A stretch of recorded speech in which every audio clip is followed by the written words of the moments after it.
sesión de investidura el señor Ricardo Lagos Escobar, presidente de la República de Chile, como doctor honoris causa por la Universidad de Salamanca. Magnifice rector, in tibi est auctoritas.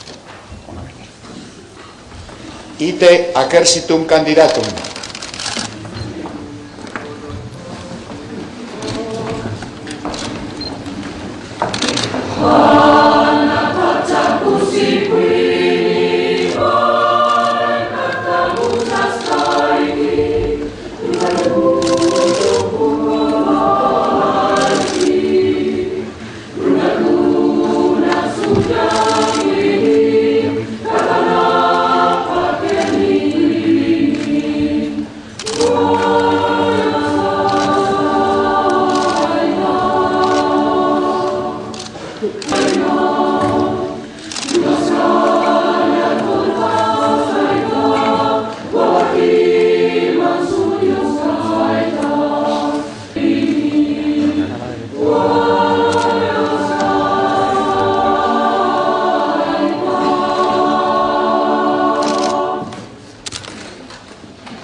Rector Magnifice, Peto Venian.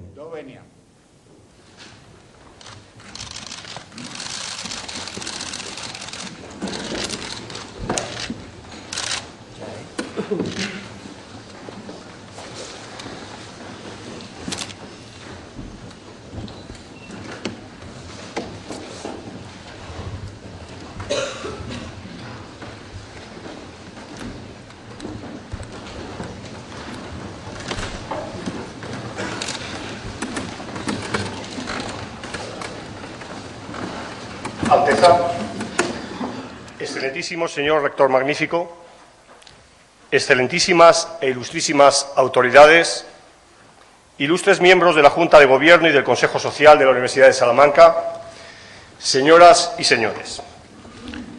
Presidente Lagos, se encuentra usted esta tarde en el paraninfo de una de las universidades más antiguas del mundo, aquella que en sus aulas vio nacer el derecho de gentes y en la que, entre otros muchos, el rector Unamuno dictó su magisterio. Cito ambas circunstancias de todos conocidas porque son pertinentes para enmarcar el acto que hoy celebramos. El derecho de gentes es la antesala de los derechos humanos y en gran medida lo es también de la trayectoria de estos en su país. Por razones obvias, los derechos humanos están indisolublemente ligados a su devenir como hombre público. Su comprometida denuncia de la pertinaz violación de estos por el régimen militar que ensangrentó Chile y su decidido empeño en pro del resarcimiento de aquella ignominia son guía de su vida. Miguel de Unamuno, por su parte, es un vínculo de necesaria cita en la medida en que su concepción de la lengua común, como la sangre de su espíritu, tiene mucho de argumento justificativo del presente acto académico. Es precisamente la lengua lo que define la comunidad que somos y por cuya raíz, hoy chilenos y españoles, iberoamericanos todos, mantenemos una relación muy especial que está en la base de una identidad propia que compartimos. Un Unamuno que se enfrentó en este mismo auditorio con la fuerza armada de la sinrazón, con el vandalismo ignominiosamente desencadenado en 1936, anticipo amargo de lo que aconteció en su país en 1973.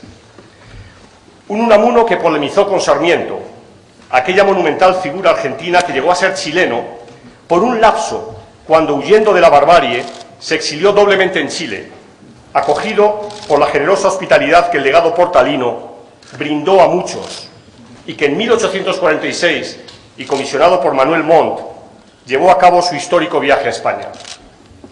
Sí, me he referido a aquel legado portalino, fundamental para entender cómo ya entonces Chile constituía un país diferente en el entramado sudamericano de la época. Como Alberto Edwards escribió en La Fronda Aristocrática, Diego Portales, con su obra, restauró la existencia de un poder fuerte y duradero, superior al prestigio de un caudillo, de aquellos que invadían a mansalva la política del momento, tanto en Chile como en los países vecinos, justificando el título de Lynch para la época de siglo de caudillos. Pero sobre todo restauró el sentimiento del poder legítimamente establecido, con independencia de quienes lo ejercían. Esa diferencia es la que ha marcado a su país durante décadas, convirtiéndole en un modelo ante el que otros no han dejado de sentirse sino una sombra. Un país, a su vez, sociológicamente tan diverso como contempló el poeta al integrar en una misma visión plural el rostro amarillo del desierto con las rugosas piedras de Isla Negra, las arenas de la Costa Muerta de Pisagua con la cordillera, el duro río Mapocho parido por la nieve y el Biobío ancho y florido mezclado con lluvia y follaje, el tiempo que muerde los moais de Rapa Nui. Si bien el doctorado honoris causa se otorga a un candidato, quien a juicio de la comunidad universitaria tiene méritos suficientes para recibir tan alta distinción, no es menos cierto que en algunos casos especiales el honor se extiende a un país. Un país del que nos hemos enriquecido en España, gracias a lo que usted mismo denomina la región número 13 de Chile, integrada por quienes viven en el exterior. Así lo fue por el exilio político de los 70 y luego con Luis Sepúlveda, Tamara Costa, Jorge Edwards, el fallecido Roberto Bolaño y Carlos Franz, entre muchos, todos ellos en España. Convivencia de ida y vuelta, como la que amargamente inició hace 66 años el carguero Winnipeg con nuestro exilio republicano, y también de aquellos que nos visitan con frecuencia, como son Ariel Dorfman y Antonio Escármeta, y una pléyade enorme de profesionales de otros ámbitos muy diversos. A un querido país que el año pasado, cuando nuestro claustro aprobó este doctorado que hoy le imponemos, precisamente celebró el centenario de Pablo Neruda, su segundo premio Nobel de Literatura, y quien en su canto a Bolívar escribió esos versos que tanto le emocionan, presidente Lagos, que tanto nos emocionan a muchos. Yo conocí a Bolívar una mañana larga, en Madrid, en la boca del 5º Regimiento. Sí, el doctorado también se otorga a un admirado país, modelo en su desarrollo político en el contexto latinoamericano, hasta que en 1973, cuando se cerraron las Alamedas, quedara sumergido en las tinieblas y para muchos de nosotros permaneciera en el corazón, en la misma medida que España quedó en el corazón del poeta.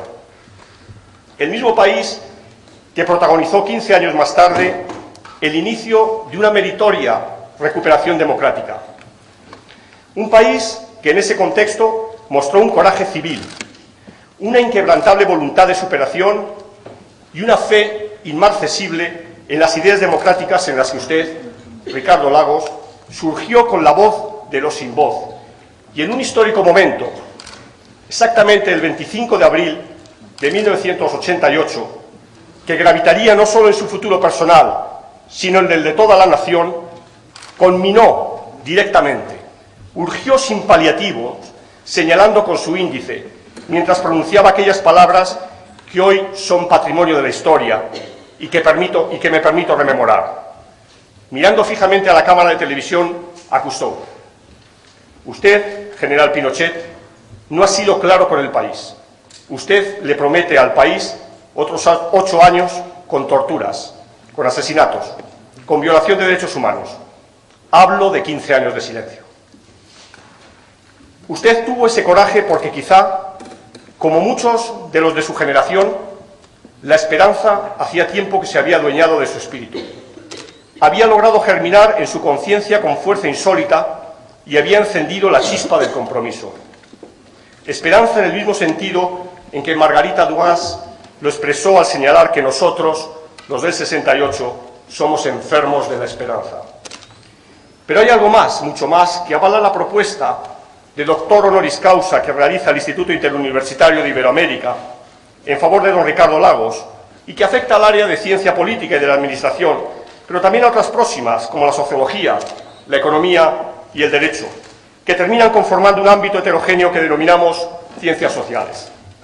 La propuesta se basa en la articulación en su figura de dos condiciones plenamente integradas, que son las de brillante universitario en sus distintas facetas de académico, investigador y gestor, y de hombre de Estado en su país, honesto, comprometido y decisivo para arribar a buen puerto la difícil andadura de la consolidación democrática. En usted se dan cita a la perfección aquellas figuras ideales que magistralmente Max Weber desarrolló del político y el científico. Como universitario, Ricardo Lagos es licenciado en Derecho por la Universidad de Chile, donde se graduó en 1960 con una memoria que llevaba por título La concentración del poder económico, y un doctorado en Economía en 1966 por la Universidad de Duke, que le capacitaron para ejercer la docencia en la Universidad chilena, primero y más tarde en el ámbito universitario norteamericano durante la amarga etapa de su exilio. En aquellos años sobresalió como investigador publicando numerosos artículos y sobre todo sus trabajos relevantes: La industria en Chile, antecedentes estructurales, Chile ante los problemas monetarios y financieros internacionales, y en calidad de coautor, Agricultura y tributación. Paralelamente, Ricardo Lagos fue elegido secretario general de la Universidad de Chile en 1969 e inmediatamente lideró dos instituciones de clara vocación latinoamericana y anclaje en la enseñanza superior, como fueron la legendaria Facultad de Ciencias Sociales de Santiago, donde en los primeros años de la década de 1970 tuvieron cabida los sociólogos, economistas y politólogos más brillantes del continente, y el Consejo Latinoamericano de Ciencias Sociales, verdadero punto de encuentro del momento e instancia catalizadora de la entonces joven investigación latinoamericana en ciencias sociales. Esta experiencia, posteriormente, le sirvió para desempeñar tareas de asesoría para diversas entidades internacionales de cooperación. Como político, Ricardo Lagos fue nombrado por el presidente Salvador Allende delegado de Chile a la Asamblea General de Naciones Unidas de 1971 y con posterioridad a la histórica Conferencia de los 77, celebrada en Lima, así como a la no menos histórica Tercera Conferencia de la UNCTAD, realizada en el propio Santiago, donde se abordaron principalmente las negociaciones relativas al nuevo orden económico internacional. Aquel tiempo de utopía, dramáticamente cercenado por el ruido de los sables, dio paso a una nueva etapa de activismo opositor en el seno del Partido por la Democracia, en la que Ricardo Lagos tuvo la valentía y enorme capacidad de levantarse cívicamente contra la dictadura chilena y ser uno de los principales artífices de la unión de la oposición democrática que lograría el histórico triunfo en el plebiscito de 1988 y un año más tarde alcanzar el poder bajo la fórmula de la concertación democrática. Inmediatamente después, Lagos fue una figura esencial en los sucesivos gobiernos de la misma hasta alcanzar la presidencia de la República tras su triunfo electoral en enero de 2000. El buen hacer bajo su presidencia ha contribuido decisivamente al progreso de la sociedad chilena, alcanzándose cotas históricas de igualdad y de desarrollo social, limándose aspectos esenciales que dificultaban la convivencia entre los chilenos y siendo un artífice fundamental a la hora de consolidar la democracia y el imperio de la ley en su país. Porque lejos de la especificidad a la que antes me refería, hay rasgos chilenos plenamente latinoamericanizados que usted, presidente Lagos, bien conoce porque los ha estudiado y ha hecho de su superación divisa de su existencia. Cuando la pobreza deja de ser libresca, como escribe Ariel Dorfman, cuando la desigualdad hiere cualquier mínimo de sensibilidad y la desesperanza se adueña de una gran parte de la población, la política adquiere uno de sus componentes más nobles en la medida en que el bienestar de la mayoría se hace su imperativo absoluto.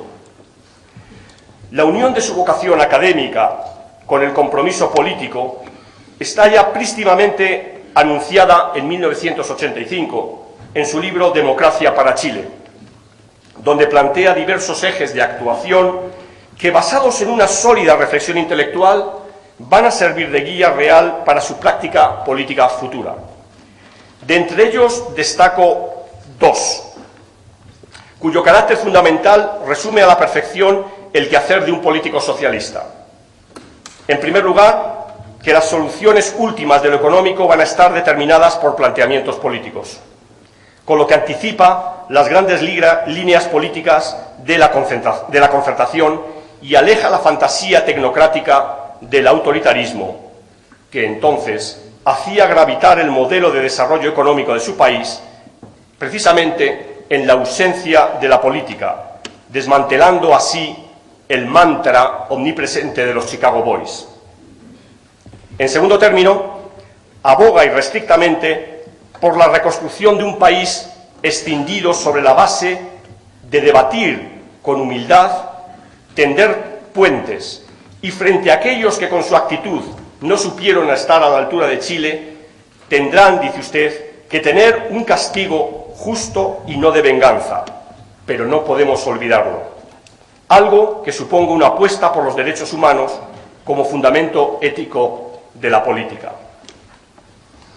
La intensa preocupación intelectual y vital por ese país longilíneo, que en términos de Gonzalo Rojas es Chile, no ha sido impedimento que le obstaculizara para cultivar la visión comparada del latinoamericanismo más activo. Si hablamos de América Latina, señor presidente, el 8 veces centenario Estudio Salmantino es también un foro donde tenemos mucho que decir, donde la vocación se entrelaza con el compromiso, el rigor con el amor, el pasado con el futuro. Decir Salamanca es decir Iberoamérica. Estudiantes y profesores de los dos lados del Atlántico lo cruzan ininterrumpidamente en ambas direcciones desde el siglo XVI. Y hace apenas 10 días los jefes de Estado y de Gobierno, usted entre ellos, se reunieron en esta universidad corroborando la existencia de la Comunidad Iberoamericana de Naciones. Su vocación latinoamericana, ya iniciada en las tareas de secretario general en la mítica Facultad Latinoamericana de Ciencias Sociales, como señalé anteriormente, se articuló de manera trascendental en el seminario que llevó a cabo en la primavera de 1975 en Chapel Hill, en Carolina del Norte. Allí la reflexión sobre la experiencia del gobierno de la Unidad Popular, 2 años más tarde, brindó la posibilidad de recabar la presencia de figuras extraordinarias del exilio chileno, como las de Jorge Tapia, Lucho Mayra, Sergio Bitar, Radomiro Tomic y Hugo Femmelman, entre otros, junto con una pléyade de latinoamericanistas de renombre. Todos ellos, usted también, bajo una misma tutela, la del organizador del evento, Federico Gil, su maestro, mi maestro, y el de otros colegas de esta Universidad de Salamanca en esta fecha aquí presentes. A Federico quiero hoy en este acto rendir un muy sentido homenaje en la recta final de esta laudatio, que entiende usted bien comparte, por sus valores humanos, su magisterio y su entrañable amor a toda América Latina, pero en especial a Chile. Recordarle, presidente, sus propias palabras sobre Federico. Fuimos amigos desde el principio de los 60 y cuando los militares destrozaron todo, hizo más que compartir nuestro sufrimiento en aquel momento difícil. Nos abrió a mí y a mi familia las puertas de la Universidad de Carolina del Norte y fue allí donde empezamos a planear el alborear de la democracia chilena. En efecto, aquel libro fue un trabajo académico, pero sobre todo el inicio de la redemocratización de su país. Y afirmo sin fisuras esto por el lúcido análisis que del traumático proceso se lleva a cabo, una reflexión que acoge autocrítica, pero también fundada esperanza. Todo ello hace de usted, Ricardo Lagos, una figura prominente de nuestro siglo, un hombre de profundas raíces en el mundo universitario, de compromiso total en favor de la justicia, la igualdad, la libertad y el progreso en el seno de la sociedad en la que le ha tocado vivir, que no solo se refiere a la de su propio país, donde hoy ejerce la máxima magistratura, sino a la de toda América Latina, a la de la Comunidad Iberoamericana. Con el deseo de que este acto de hoy le vincule no solo honorífica, sino efectivamente al claustro de la Universidad de Salamanca, de manera que ambos puedan enorgullecerse de una cooperación fructífera, con la calidad del académico y la experiencia del gobernante, en conjunción con el rigor de nuestro estudio y su vocación latinoamericana, sea pues bienvenido, doctor Lagos.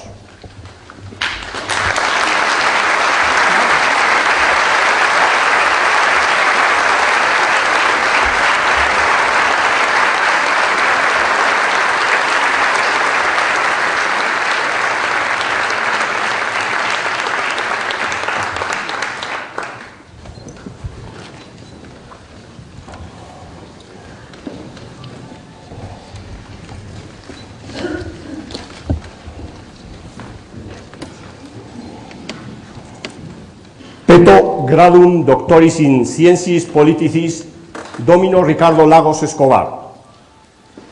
Autoritatemi conques alegibus regni, tibi confero gradum doctoris in sciencies politicis, et patronus insignia tibi induet, et eorum vin explicabit.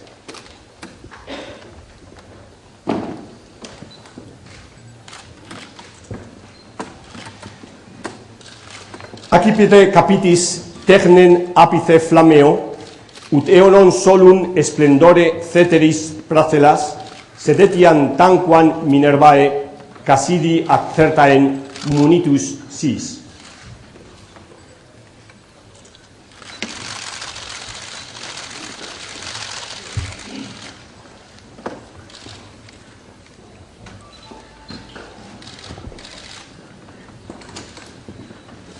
Sapientia tibi hoc annulo in sponsam sese ultro offer, perpetuo federe, factali sponsa te dignum sponsum exhibeas.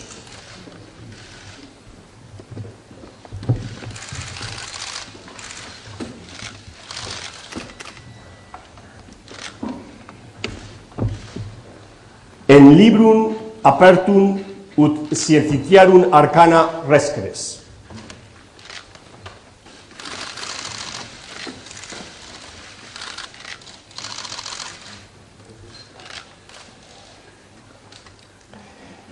En clausum ut cadem prout oporteat in intimo pectore custodias, dotibi facultatem legendi, intelligendi et interpretandi.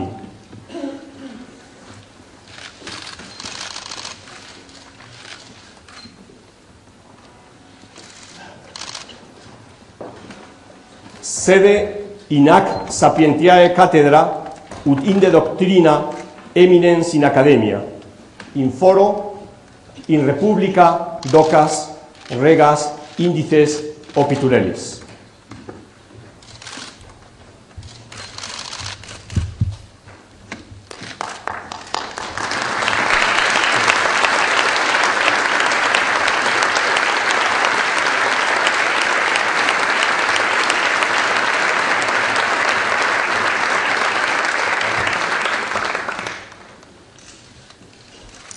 Venidemum in optatos amplexus, quibus et osculus pacis amorisque eterno caritatis testimonio, mecum et academia matre devinciaris.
Lege juramentum novo doctori.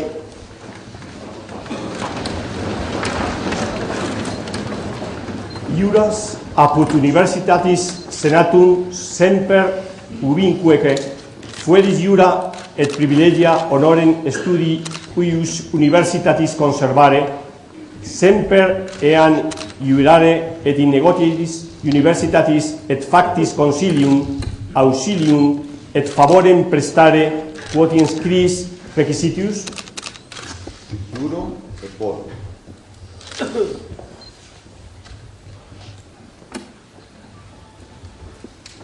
Egregie vir, Domine Ricardo Lagos Escobar, te admito et incorporo in collegium doctorum academiae Salmantine un omnibus honoribus, libertatibus, exemptionibus et privilegis, cui gaudent et possum gaudere alis civilis doctores in scientis politicis, in Salmantinense studio et unicumque rerum morte.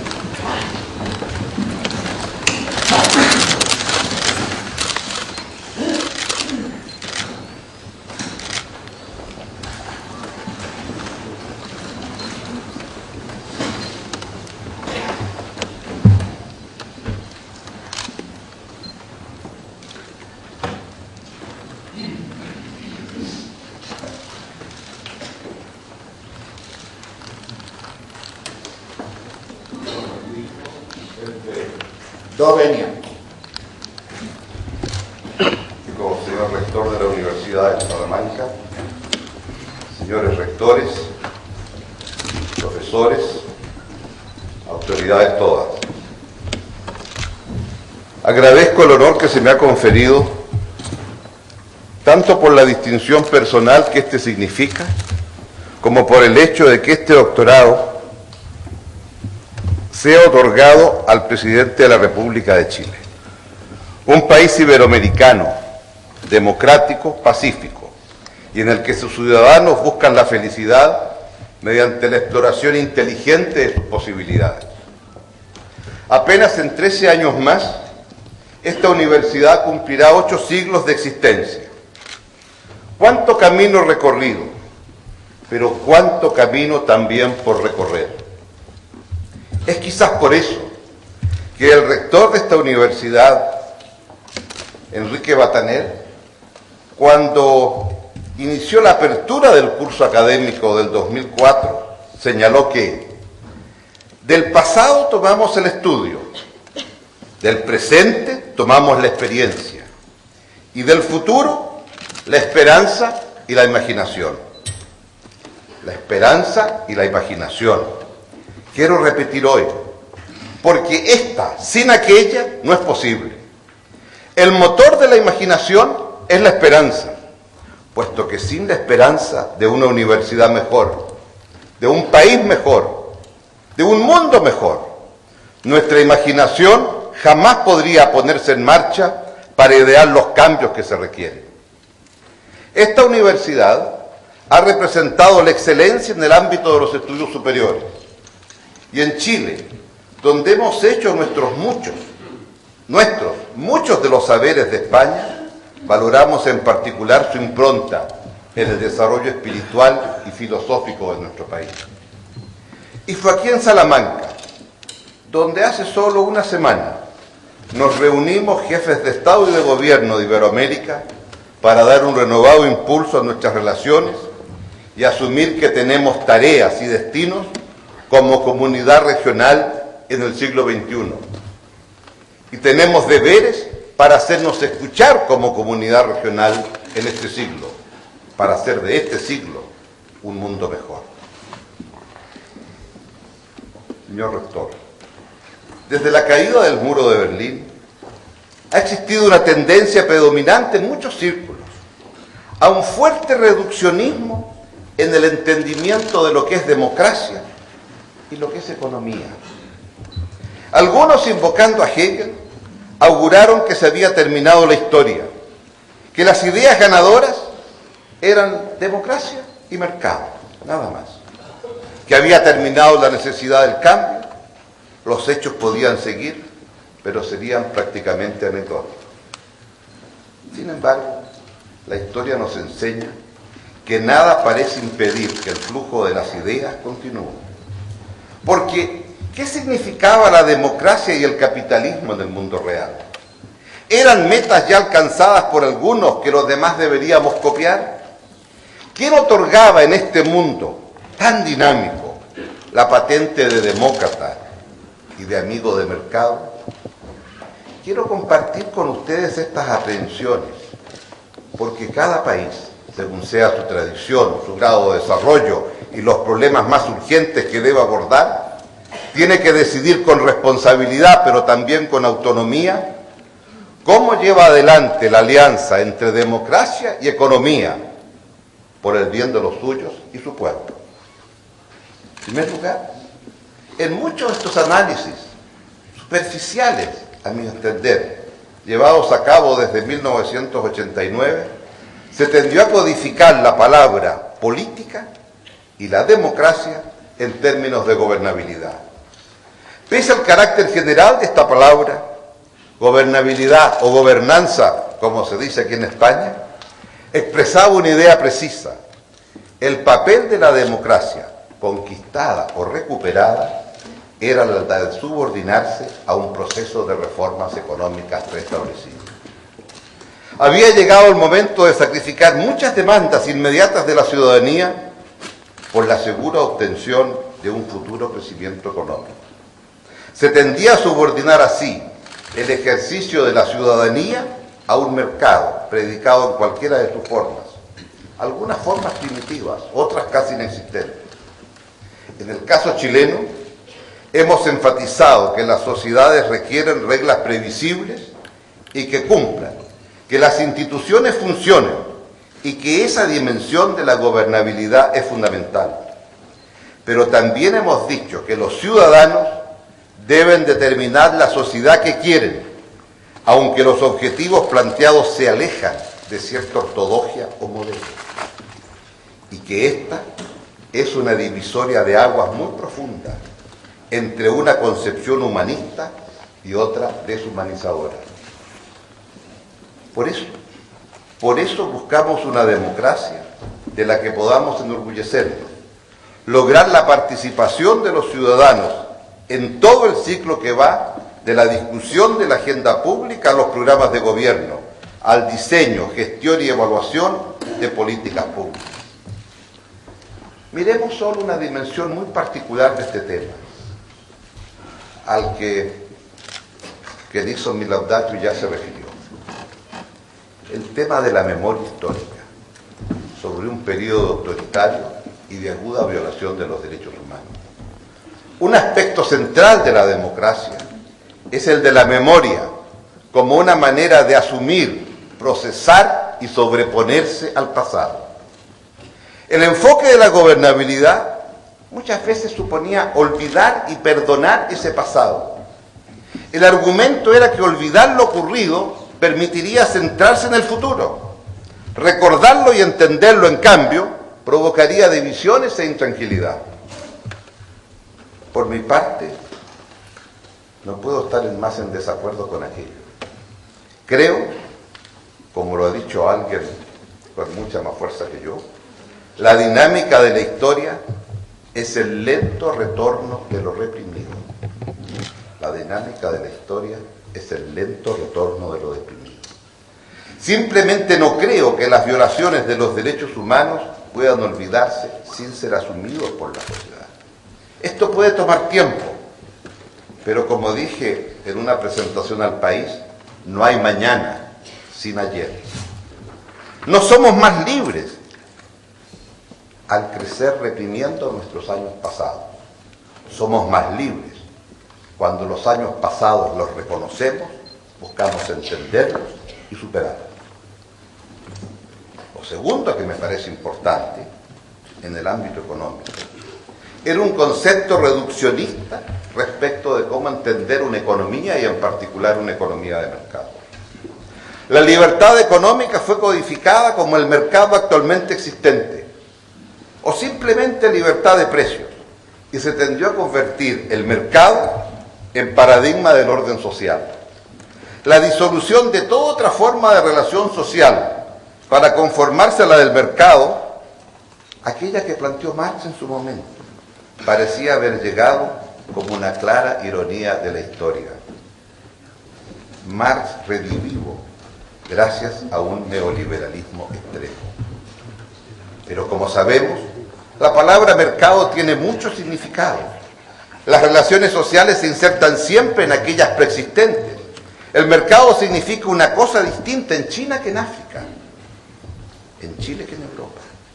En esta visión simplista, el mercado fue reducido a una visión macroeconómica sesgada.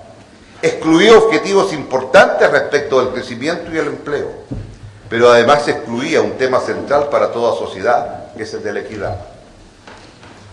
Para muchos, esto se codificó en el así denominado Consenso de Washington, que fue una de las codificaciones, a nuestro juicio, del reduccionismo del mercado y que tuvo un tremendo impacto en América Latina en la década de los 90. Es paradojal que Chile, que muchos consideran de los mejores alumnos en materia de Consenso de Washington, haya tenido éxito precisamente porque, creo, hicimos las cosas de otro modo. Duplicamos el producto, crecimos, pero disminuimos sustancialmente la pobreza a la mitad, gracias a las políticas públicas que implementamos. Por eso decimos entonces, con la economía no basta. Queremos una sociedad más culta y plural. El ciclo de expansión de nuestra frontera espiritual pasa por cuidar nuestro patrimonio cultural, aquel que en buena medida hemos heredado de aquí, de esta península, al tiempo que se fomente la creación cultural y el intercambio con la cultura mundial. Reconocer y valorar la diversidad de las personas y las comunidades, al tiempo que se da alas a la subjetividad de los chilenos sobre un proyecto compartido, la mayor libertad de las personas y las comunidades hacia el bicentenario de nuestro nacimiento como república. Resumiendo, el mercado es importante, satisface los deseos del consumidor. La democracia es más importante, porque en la democracia los ciudadanos se expresan. Todos somos consumidores, todos somos ciudadanos. Sin embargo, la gran diferencia es que los consumidores pesamos distinto según nuestra capacidad de consumo. Los ciudadanos pesan igual, todos. Por ello, entonces, en democracias donde se define aquellos bienes o servicios que el ciudadano juzga, deben estar al alcance de todos. Por lo tanto, creo que la gran diferencia entre mercado y democracia es que esta última nos determinará cuáles bienes y servicios, al estar al alcance de todos los ciudadanos, deben ser satisfechos por la sociedad en la cual forman parte. Esa es la verdadera línea divisoria. El decir que la necesidad de defensa de una sociedad, o de orden en una sociedad, o el acceso a servicios como salud o educación en una sociedad, deben estar al alcance de todos y no definidos por el mercado, es decir, simplemente que los ciudadanos han definido aquello.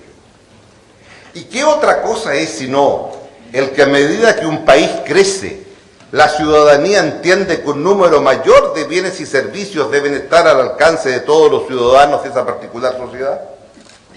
Y por lo tanto, déjenme decirlo aquí, si Chile creció en la década de los 90 y ha seguido creciendo en lo que va de este inicio de siglo, hemos crecido, pero ese crecimiento a través de políticas públicas por decisión de los ciudadanos ha estado al servicio de la gran mayoría, particularmente la más postergada. De manera entonces que me parece tan importante este reduccionismo que se ha pretendido crear y la necesidad de tener claridad sobre cómo avanzamos en esta relación particular de democracia y mercado. Pero, señor rector, estimados amigos, de manera más reciente sucedió otro hecho que marcó un hito, también de las ideas y las políticas. Se trata del surgimiento de un nuevo terrorismo internacional, del cual la expresión más fuerte fue el ataque el 11 de septiembre del 2001 en Estados Unidos, y aquí, por desgracia en el caso de España, un 11 de marzo del 2004. ¿Qué duda cabe que el mundo, en un momento, todos nos sentimos neoyorquinos y todos nos sentimos madrileños? La reacción inicial al ataque en Nueva York permitió configurar por unas semanas o meses una alianza amplísima que condenaba al terrorismo y se proponía combatirlo. Pareció por un espejismo del tiempo que la agenda internacional podía ser fortificada con más apoyos, más objetivos, más medios adicionales. En realidad, con el paso del tiempo, parece haberse un retroceso producido a concepciones unilaterales o de ataques preventivos, una desvalorización de instancias multilaterales. Tenemos aquí entonces un otro esfuerzo reduccionista, esta vez de cómo entendemos las relaciones internacionales y el sistema internacional.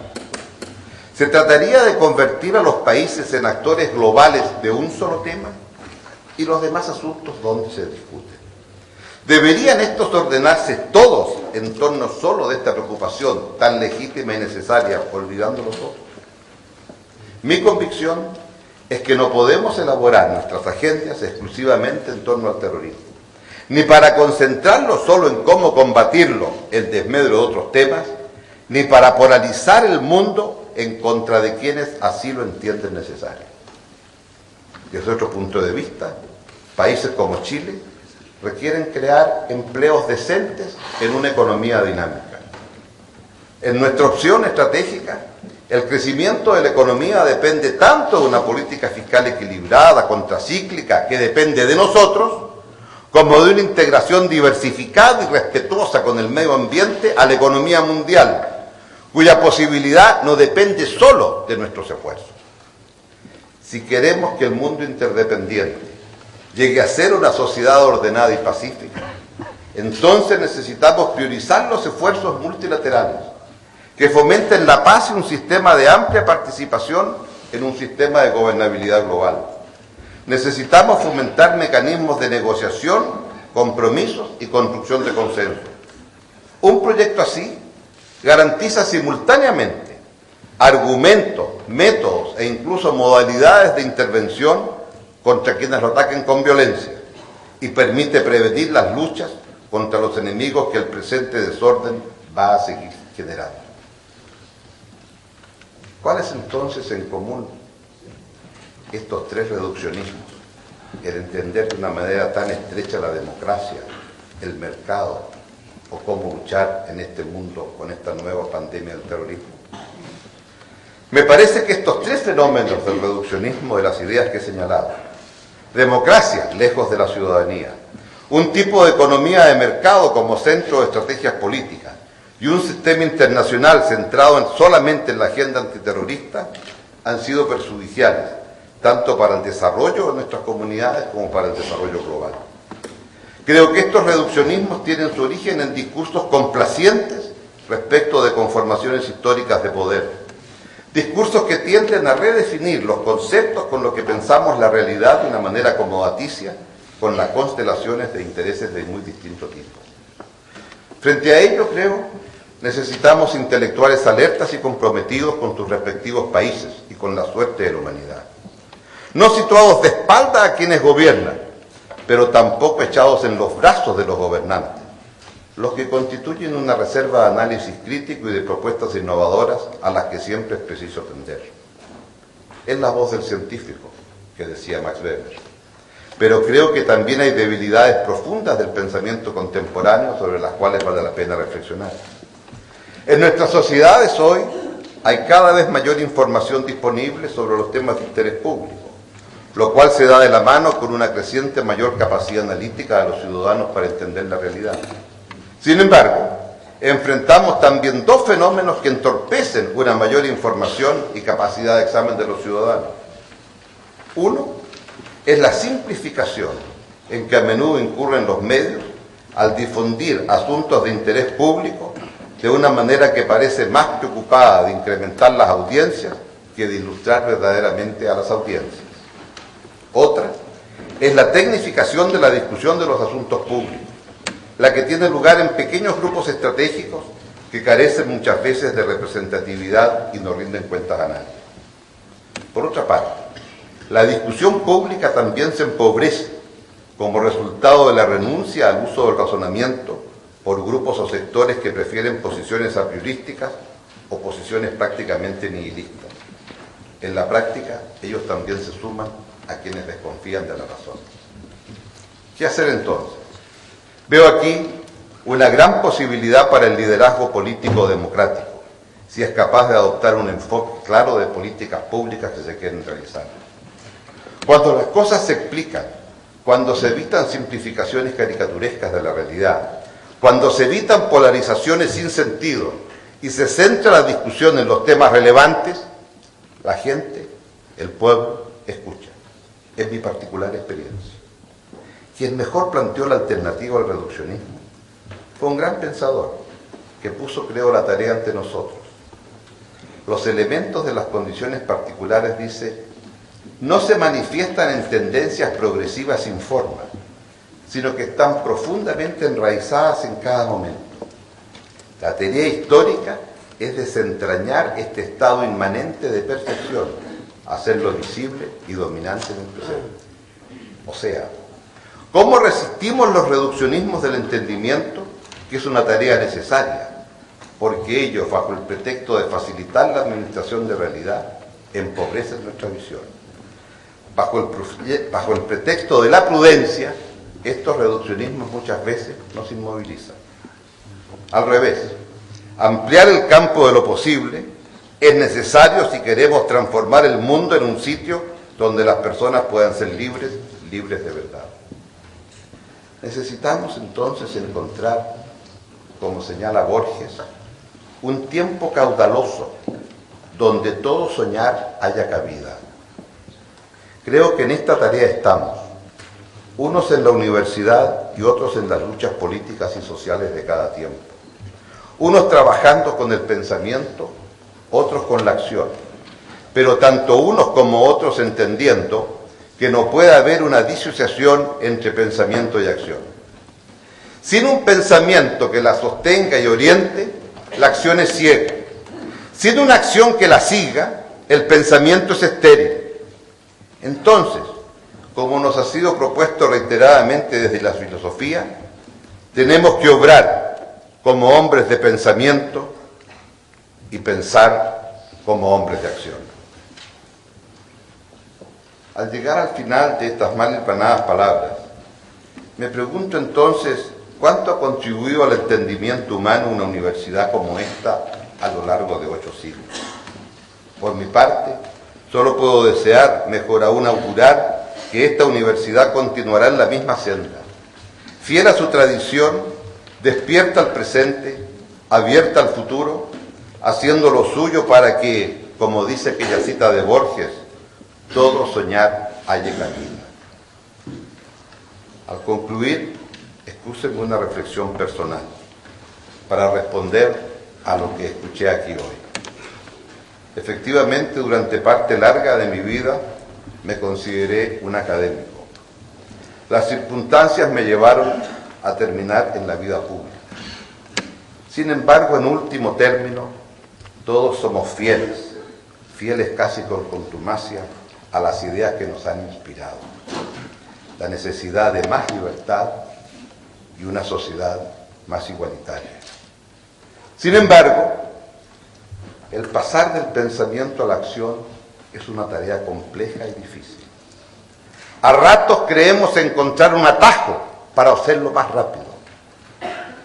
Mi experiencia como hombre de acción me dice que ese atajo normalmente es un populismo mal entendido y a la larga, no es el camino. A ratos, el hombre de acción debe convertirse también en pensador y explicar por qué a ratos el camino parece más largo, pero vamos a llegar más lejos. Mi experiencia personal de lo que hemos hecho en la coalición en Chile es que a ratos el camino ha parecido más largo, pero hemos llegado más lejos. A ratos tengo la percepción que la consolidación de la democracia y el salto de la transición de autoritarismo a democracia fue largo, pero fue más sólido. Costó más, hubo que trabajar más, con más perseverancia. pero lo hicimos en una manera en que todos los chilenos sienten que han contribuido a ello.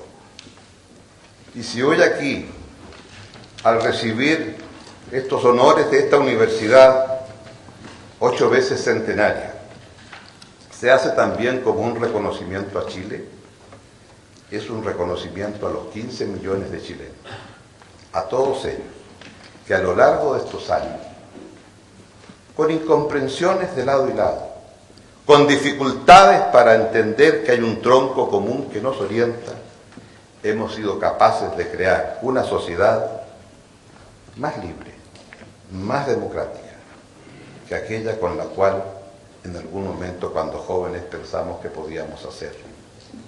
Pero también encontramos con que para seguir desarrollándonos y creciendo necesitamos un mundo en donde la globalización tenga también reglas, porque un mundo con globalización sin reglas a la larga es un mundo donde impera la voz de los más fuertes.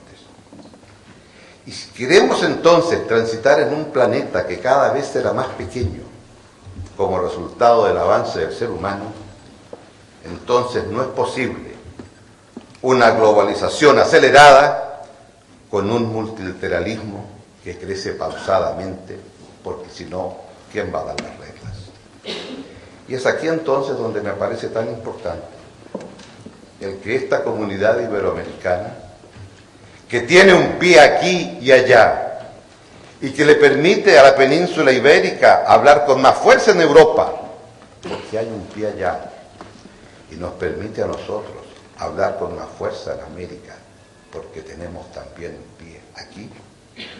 A lo mejor en esta comunidad podemos también trabajar para que el soñar tenga cabida y poder contribuir entonces a un mundo con normas mejores, porque después de todo, ustedes aquí han ido más rápido, pero nosotros allá queremos ver cómo apuramos el tranco. Ese ha sido el sentido último de esta reunión aquí. Y en esta reunión aquí, me permití entonces decir al rey Juan Carlos: usted en sus 30 años de reinado, creo que los 15 primeros fueron para consolidar la democracia aquí.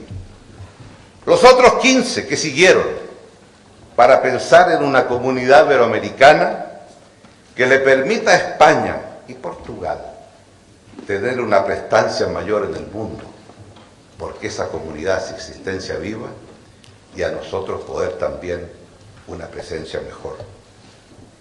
Entonces, creo que acá tenemos un desafío común. Y por eso hoy, al transformarme en uno de vosotros, al pasar a ser un integrante honorario de la universidad, se me concede el privilegio de contar con un nuevo lugar, desde el cual en comunidad con todos ustedes, colaborar en la marcha que llevamos hacia ese mundo mejor que alguna vez, por lejana que ella esté, tendrá que conducir al mejor de los mundos que seamos capaces de idear y construir. Con ese propósito y con esa ilusión, agradezco profundamente esta distinción que se me ha otorgado en lo personal y en lo que a Chile, sus 15 millones de habitantes, concierne. Muchas gracias.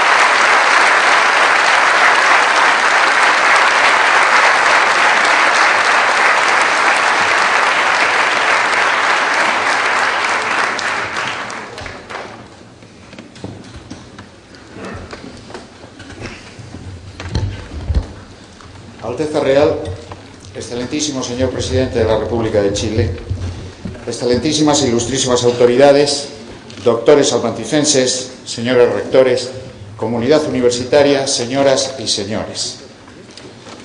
Dentro del ceremonial que la Universidad de Salamanca desarrolla para la investidura de sus doctores, corresponde al rector pronunciar la gratulatoria, es decir, las palabras con que la universidad y su claustro de doctores se congratulan por el ingreso del nuevo doctor.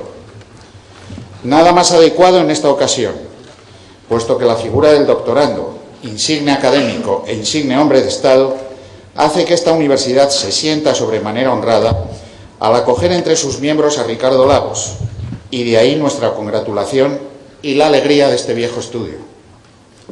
Alegría acrecentada porque la más alta representación de la nación española, la corona, en la persona de Su Alteza Real el Príncipe de Asturias, ha accedido a presidir este acto. De esta forma, tanto España como su Universidad Decana son jubilosos protagonistas de esta celebración. Los méritos del doctorando han sido debidamente glosados por el padrino, el profesor Alcántara. El propio doctorando nos ha brindado brillantemente su magisterio.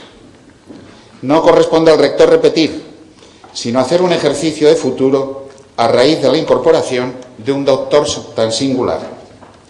Pero en la Universidad de Salamanca somos dados a enraizar el futuro en nuestro pasado, y de esa forma articularé mi discurso. No estaría de más hacer aquí algunas consideraciones sobre lo que ha sido y lo que es el doctorado en la Universidad de Salamanca. De los 3 grados a que podían optar los universitarios, bachiller, licenciado y doctor, podemos decir que el bachillerato capacitaba para el ejercicio de la profesión allá donde así procediera, como medicina o en ambos derechos. El título de licenciado era, sin duda, el más relevante académicamente. La licencia ubique docendi, cuya colación entre nosotros tenía lugar en la famosa capilla de Santa Bárbara de la Catedral Vieja, capacitaba para la enseñanza universitaria. El grado de doctor era simplemente un complejo y gravoso ceremonial de regocijo, accesible solamente a los más acomodados. Tras un simulacro de acto académico en el que una parte importante era el llamado vejamen, en el que un doctor solía contradecir en forma irónica e ingeniosa los supuestos méritos del doctorando, ensalzados por otro doctor en su laudatio, venía un extravagante convite a todos los doctores del estudio y otro más sencillo al pueblo llano. La ceremonia de graduación también contaba con el paseo de los doctores, brillante procesión que recorría Salamanca, y una corrida de toros en la Plaza Mayor.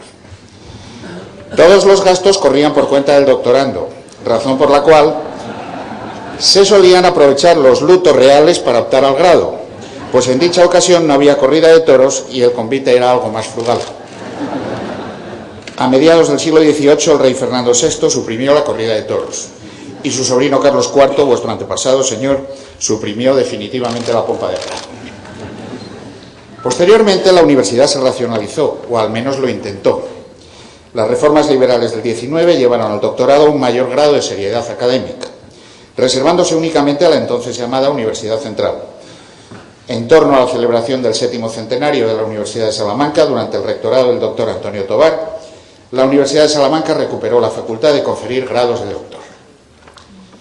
Ahora bien, sepa nuestro nuevo doctor que no haremos de él vejamen alguno, que el convite consta únicamente de mazapán y vino dulce, y creo, según me ha informado el señor embajador, de algún buen vino chileno. Por supuesto no hay corrida de toros, y la única procesión es la que nos llevará a la biblioteca, para que el claustro de doctores os reciba también en sesión privada, después de haberlo hecho aquí en sesión pública. Por otra parte, hoy día es el título de doctor el que capacita para la docencia y la investigación universitarias.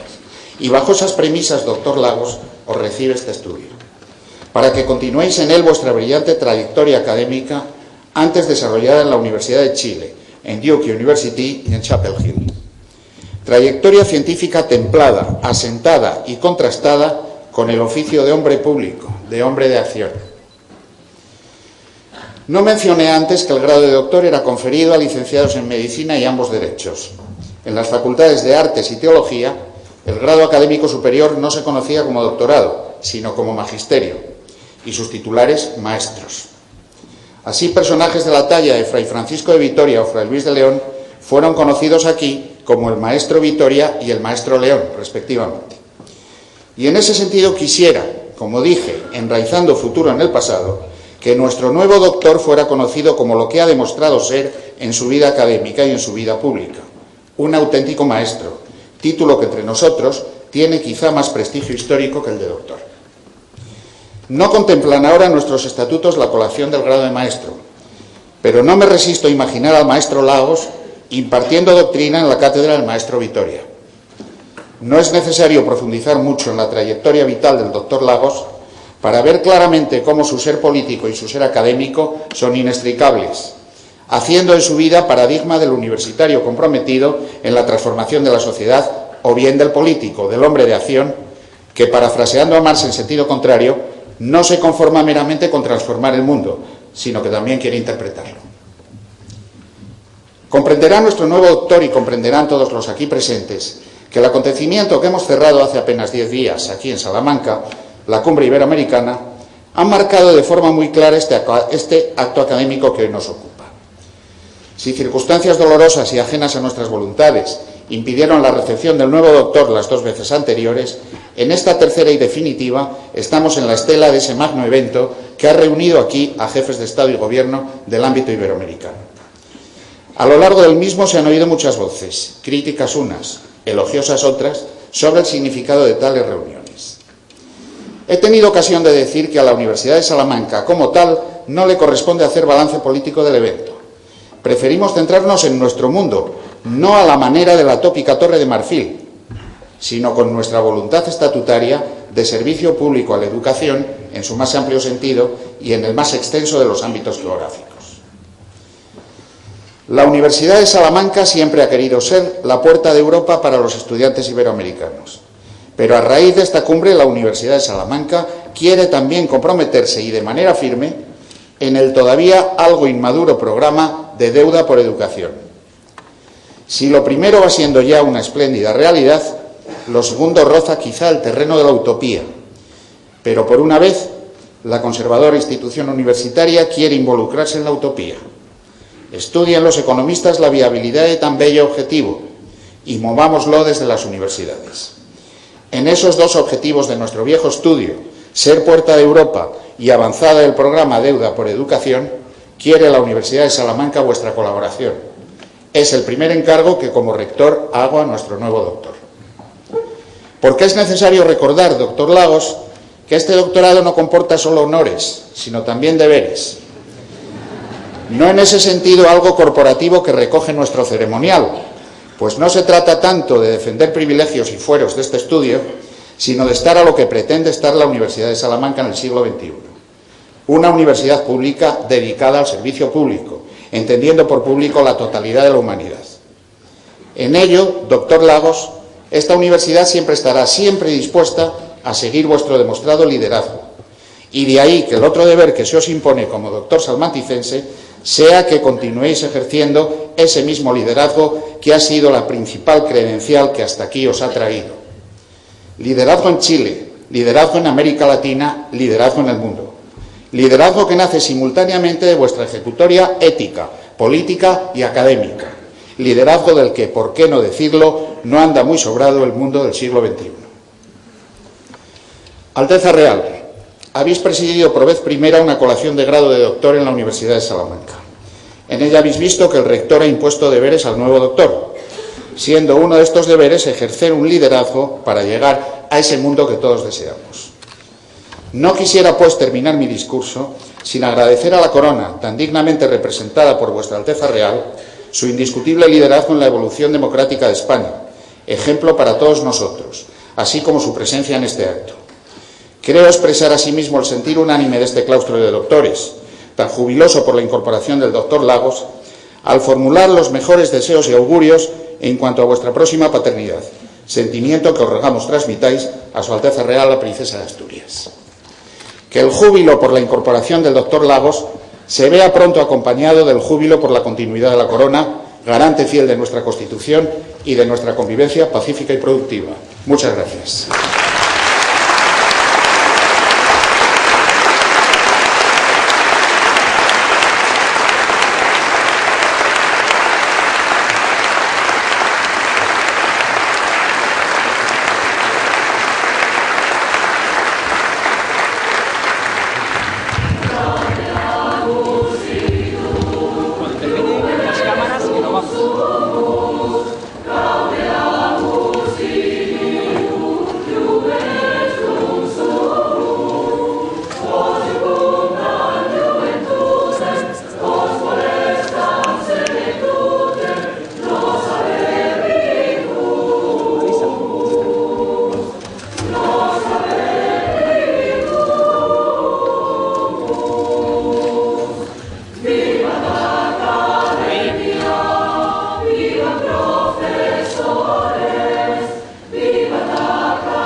Gracias.